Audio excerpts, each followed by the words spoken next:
What if I lay down and I play dead and I stay dead? Maybe you'll get sick of being the monster out of my head, under my bed. Think you're something out of my...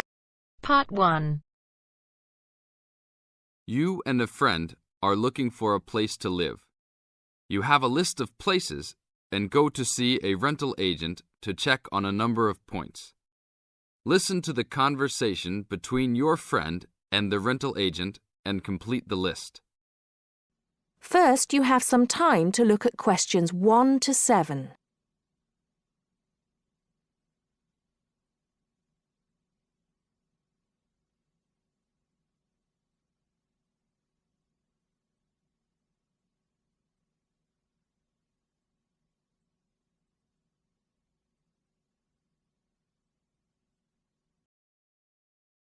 Listen carefully and answer questions 1 to 6. Hi, we've been looking over your listing of apartments for rent and we have a few questions about a couple of the apartments. Can you help us? Sure. Yep, this is our most recent listing. What would you like to know? Well, we were first wondering about the house on 3rd Street. We can see that it is furnished and rents for $135 a week, but can you tell us how many bedrooms it has? Let's see. In addition to the den, it has 3 bedrooms. What about the one on Route 9N? It looks like it's big with a library and a deck, but it doesn't say how much it costs or anything else about it. Oh yes, Mrs. Gaylor's apartment.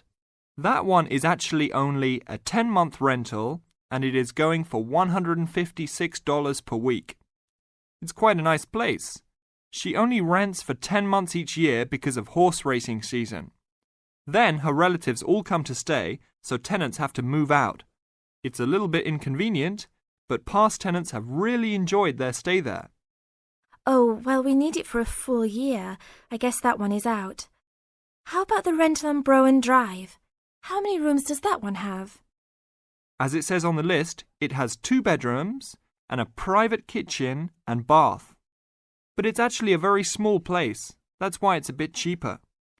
Oh. Well then, what about the one that has 3 large rooms? Who is renting that property? That one is a good deal. Mr. John Smith is renting it. But he's quite eccentric and he has a strict rule about no pets. How about cats? Nope, absolutely no pets. Well then, how about this studio apartment rented by Mr. Bo Jensen? How is that one? That ad is actually a bit deceptive. The studio apartment is the whole upper floor of an older house. It's actually very large and, at $45 a week, quite affordable. And it's near campus. I think I'd like to check that one out. Do you have a telephone number that we can call? It's not on the list? Oh, it isn't.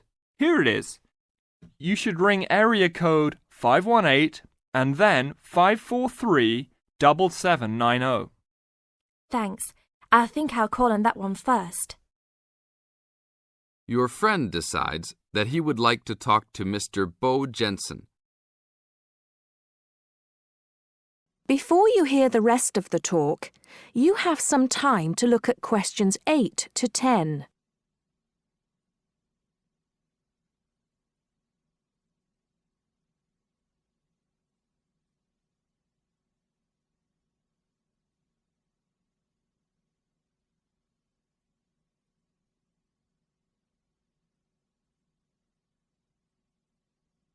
Now listen and answer questions 8 to 10.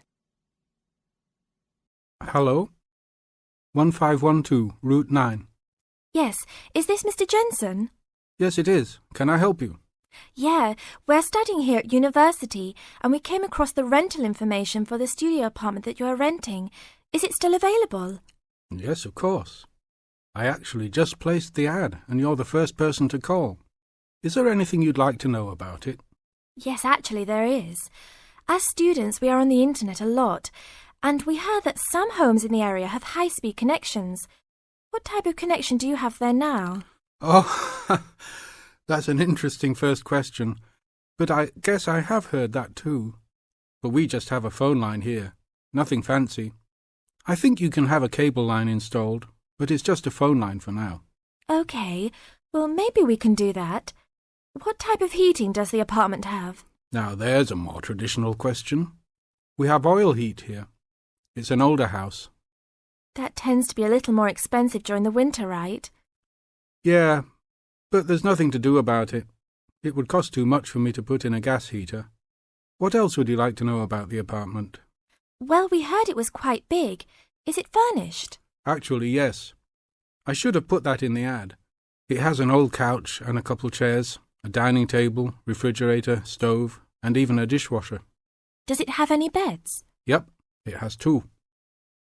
That sounds great. When is the apartment available? You can have it tomorrow night if you want. I just have to clean up a couple things before you get here. Do you want to come over and see it first? No, it sounds fine to us. I actually know the street too, so I know the area. We'll take it. That is the end of part 1. You now have half a minute to check your answers.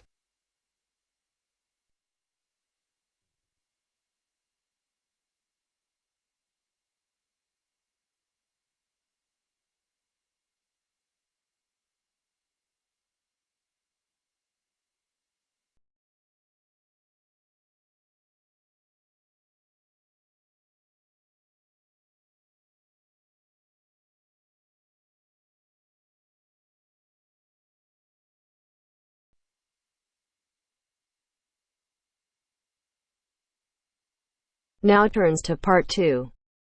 Part 2.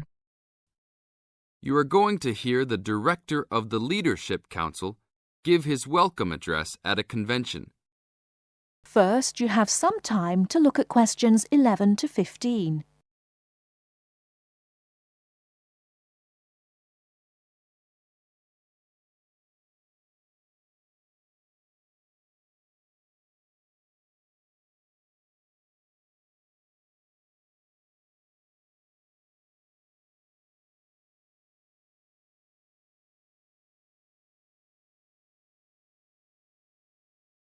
Now, listen carefully and answer questions 11 to 15.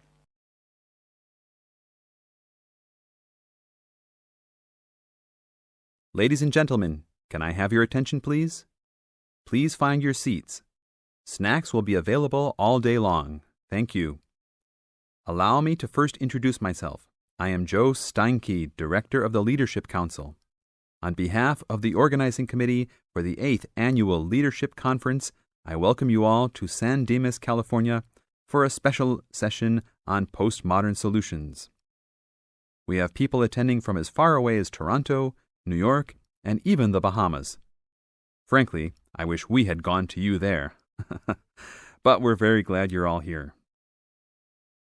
Let me say further that this will be our largest conference yet. Registrations have far surpassed our expectations. For the first 3 days, we will be hosting more than 325 participants for lectures and workshops. Another 100 will be joining us for our final 2 days and culminating session on Friday evening. We also have a larger selection of seminars than ever, a total of 32. Because we know that you all will want to attend a few special sessions, we will repeat key seminars each day. So there will actually be 38 sessions. I'm sure you will all be pleased with the content and the quality of speakers.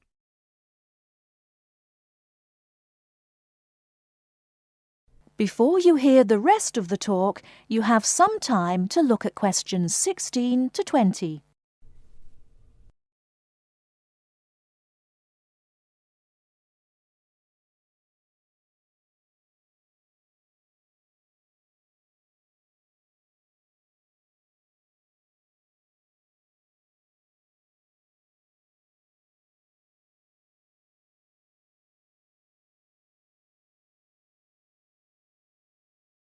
Now listen and answer questions 16 to 20.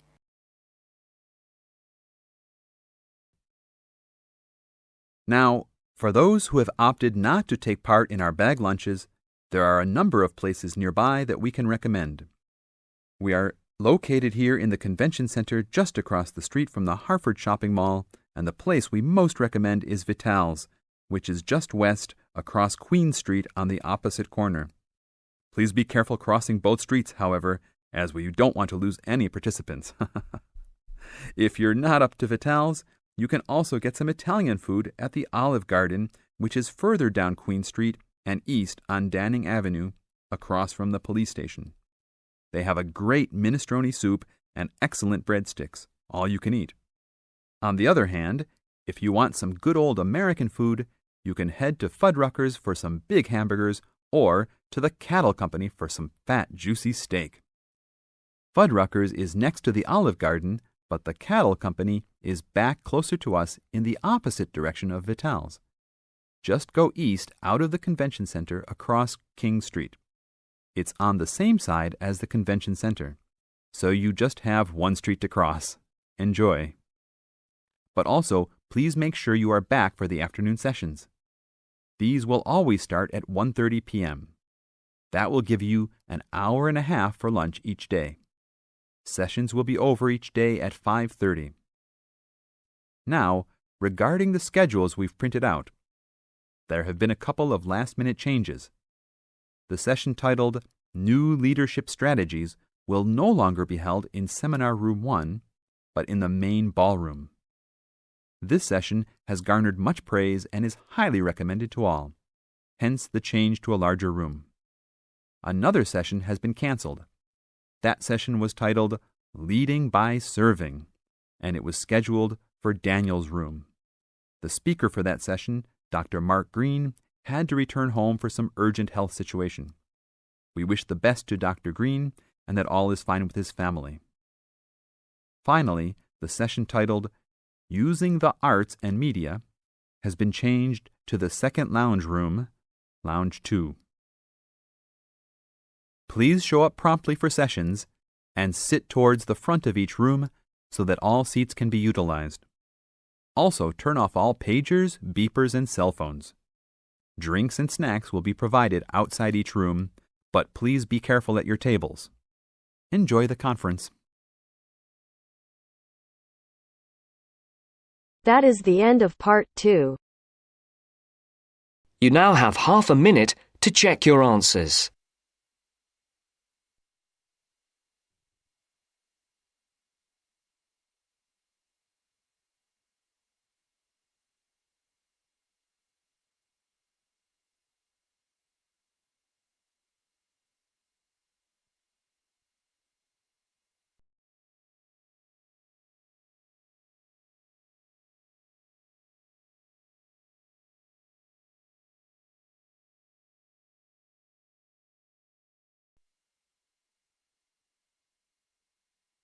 Now turns to part 3.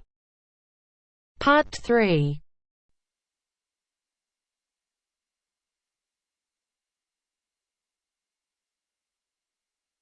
Now turns to part 3. Part 3. You will hear Peter Walsh being interviewed for a job.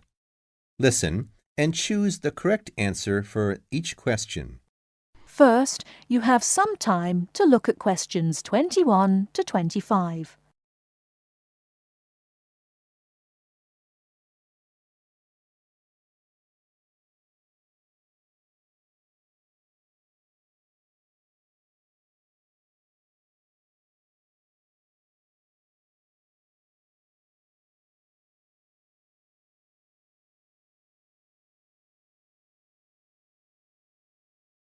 Now, listen carefully and answer questions 21 to 25. Joanne! Hi, you must be Rob. Nice to meet you. So, I hear you're planning to visit Australia. Yeah, and I really wanted to talk to you because I was thinking of spending some time in Darwin, and my sister told me you're from there. That's right. So, tell me about it. Well, where shall I start? Well, Darwin's in what they call the top end, because it's right up at the northern end of Australia, and it's quite different from the rest of Australia in terms of cultural influences. In fact, it's nearer to Jakarta in Indonesia than it is to Sydney, so you get a very strong Asian influence there. That means we get lots of tourists, People from other parts of Australia are attracted by this sort of international cosmopolitan image. And as well as that, we've got the same laid-back atmosphere you get all over Australia. Probably more so, if anything, because of the climate. But what a lot of the tourists don't realize until they get there is that the city's also got a very young population. The average age is just 29, and this makes the whole place very buzzy. Some people think that there might not be that much going on as far as art, music, dancing, and so on are concerned, because it's so remote. I mean, we don't really get things like theater and opera in the same way as cities down in the south, like Sydney, for example, because of the transport expenses. But in fact, what happens is that we just do it ourselves. Lots of people play music, classical as well as pop, and there are things like artist groups and writers groups and dance classes. Everyone does something. We don't just sit and watch other people. You said it's very international. Yeah, they say there are over 70 different nationalities in Darwin. For instance, there's been a Chinese population there for over 100 years. We've even got a Chinese temple. It was built way back in 1887, but when a very bad storm, a cyclone in fact, hit Darwin in the 1970s, it was almost completely destroyed. The only parts of the temple that survived were part of the altars and the stone lions, but after the storm, they reconstructed it using modern materials. It's still used as a religious center today. But it's open to tourists, too, and it's definitely worth going to see it. Oh, and as far as getting around goes, you'll see the places that advertise bicycles for hire. But I wouldn't recommend it. A lot of the year, it's just so hot and humid. Some tourists think it'll be fine because there's not much in the way of hills, and the traffic's quite light compared with some places. But believe me, you're better off with public transport. It's fine and not expensive. Or you can hire a car, but it's not really worth it. What's the swimming like? Well, there are some good beaches, but the trouble is that there's this nasty creature called the box jellyfish, and if it stings you, you're in bad trouble. So you have to be very careful most of the year, especially in the winter months. You can wear a lycra suit to cover your arms and legs, but I wouldn't like to risk it even so, personally. And there are the saltwater crocodiles, too. I mean, I don't want to put you off. There are protected swimming areas netted off where you'll be safe from jellyfish and crocs, or there are the public swimming pools. They're fine, of course. Before you hear the rest of the talk, you have some time to look at questions 26 to 30.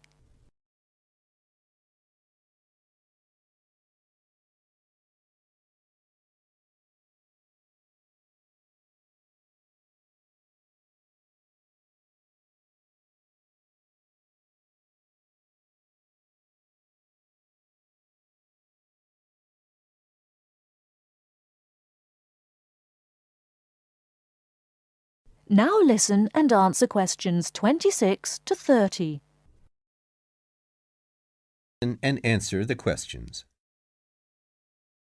Please sit down, Mr. Walsh. My name's Jane Swain, and I'm the personnel manager. Hello, how do you do? Now, this is just a short preliminary interview. I'd like to chat about your present job and what you've done up till now. Yes, of course. Well, could you tell me how long you've had your present position in Weston's? It is Weston's, isn't it? Yes, that's right. I am not sure. Let's see. I left university in 2005. Is that right? Yes, 2005. Then I was unemployed for about 3 months. And then I traveled round America for a few months. So, yes, it must be about 3 years now, in fact. Yes. And have you any particular reason for wanting to change jobs? I mean, why do you want to move? Well, I actually like my present job and still find it interesting and stimulating. The salary's okay, so it's nothing to do with money, though you can always do with more. I suppose the thing is that I'm really very ambitious and keen to get promoted, So that's the real reason. You say you like your job. Can you tell me what aspect you like most? Oh, my dear, that's difficult. There are so many things. The other people are great. There's a good cooperative atmosphere. I mean, among the staff, and compared to other companies, the conditions are great. I mean, the office itself and the working conditions. And then there's the fact that they give me lots of room for initiative and let me make decisions. You know, that's what I really like most about the job. Yes, well, we're looking for someone like that. You know, someone who isn't a clock watcher and who isn't too concerned about working fairly long hours. Oh, I don't mind that. I'm used to it. And what about your education? You went to Manchester University, didn't you? Yes. After leaving school, I started a diploma course in design, but I decided to give it up and did an arts degree at university instead. Good. And have you done any courses since?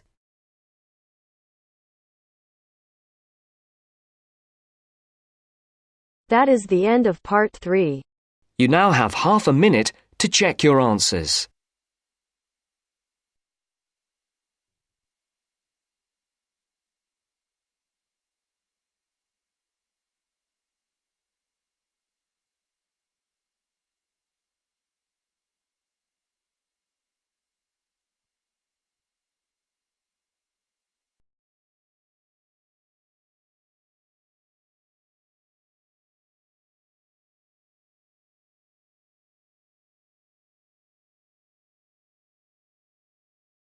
Now turns to part 4. Part 4. You'll hear a teacher talking about several British art galleries. First, you have some time to look at questions 31 to 33.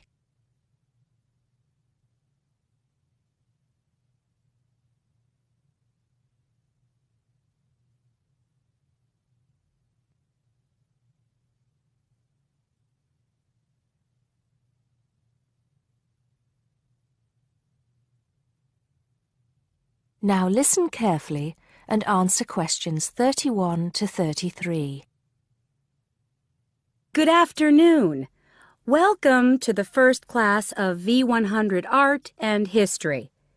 The objectives of the course, as you will have seen if you've taken a look at the syllabus, include familiarizing yourselves with the vocabulary and language of art, learning about the basic elements of art and design, and finally, discussing historical periods as they pertain to art.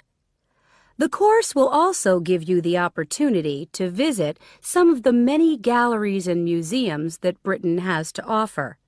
So, having said that, I'd like to spend the rest of today's class talking about 4 of the more important galleries that we will be visiting in the coming year. As most of you already know, or at least I hope most of you know, there are 4 Tate galleries in all. To begin, I'd like to tell you a little bit about the Tate Modern. Tate Modern is located in a very busy part of London called the South Bank. It's close to 2 world-renowned tourist attractions, St. Paul's Cathedral and Shakespeare's Globe Theatre. Now, interestingly enough, Tate Modern is housed in what was a power station built in several stages between 1947 and 1963. It was closed down in 1981 and reopened as a gallery in the year 2000. Tate Modern consists of 5 levels, with the Tate collection being shown on the 3rd and 5th levels.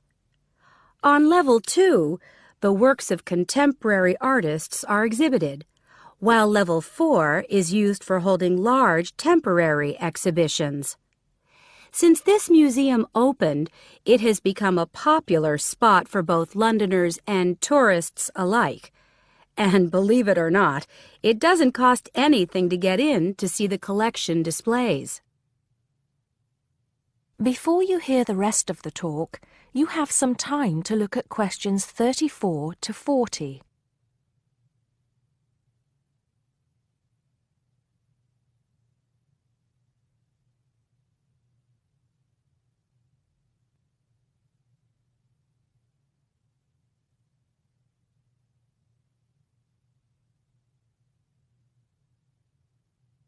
Now listen and answer questions 34 to 40. Now, the second gallery I'd like to talk about is Tate St. Ives, which is in Cornwall. It was built on the site of a gasworks, and it overlooks Porthmeor Beach. Tate St. Ives is housed in a 3-story building that was designed by the architects Evans and Shalliff. It was established in 1993, 7 years before Tate Modern was opened, and the gallery exhibits the works of modern British artists, including members of the St. Ives School, a group of artists living and working in the area from the 30s onwards. In later lectures, we'll be looking at the work of some of the artists who belong to that group and the ways in which they influenced each other. Okay, am I going too fast for any of you? No? Good. Next, I want to talk about Tate Britain, which is a gorgeous gallery situated right in the heart of Westminster. Tate Britain was the first of the 4 Tate galleries to open, and it was established in 1897. It was built on the site of an old prison, and when it first opened its doors, it was called the National Gallery of British Art. Later, it became known as the Tate Gallery, after the man who founded it, Sir Henry Tate. During its lifetime, Tate Britain has been damaged twice, once by floodwaters from the River Thames and once by bombings during World War II. This gallery has an interesting range of exhibitions of historic and modern art from 1500 up to the present day. Now, the last gallery I'd like to tell you about is called Tate Liverpool. It's not hard to figure out where this gallery is located, is it? It was opened in 1988 to exhibit displays from the Tate collection, and it also has a program of temporary exhibitions.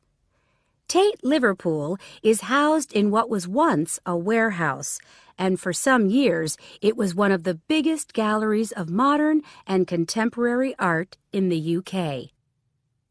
Well, that's a brief overview of just a few of the galleries we'll be visiting. I'd like now to look in a little more detail at what you can expect to see in each of these galleries, starting with Tate Britain. That is the end of part 4. You now have half a minute to check your answers. But if I lay down and I play dead and I stay dead, maybe you'll get sick of being the monster out of my head, under my bed. Think you're something out of my nightmares, standing right there. But if I lay down and I play dead and I stay dead, then will you get bored of killing me? Silhouettes of you are like a taunt. Never really know just what you want. 8 plus pen vocabulary for writing and speaking. First word is on account of. This is a phrase actually. On account of means because of, and you can use it. Although people deserve reward and recognition for acquired qualities, no one should be in a position to receive honors and benefits on account of birth. Nice sentence. Next word is the perils. Perils mean dangers, and you can use it. Ironically enough, the perils the modern world faces, such as traffic jam, air pollution and accidents, are closely associated with increase of vehicles. Next word is stimulate. Stimulate means encourage, and you can use it. One way to stimulate public transport is to make private cars more expensive by imposing heavy taxes. Nice. Next word is abandon. Abandon means leave, and you can use it. Faced with high cost and no parking space, people would perhaps be willing to abandon cars in favor of public transport.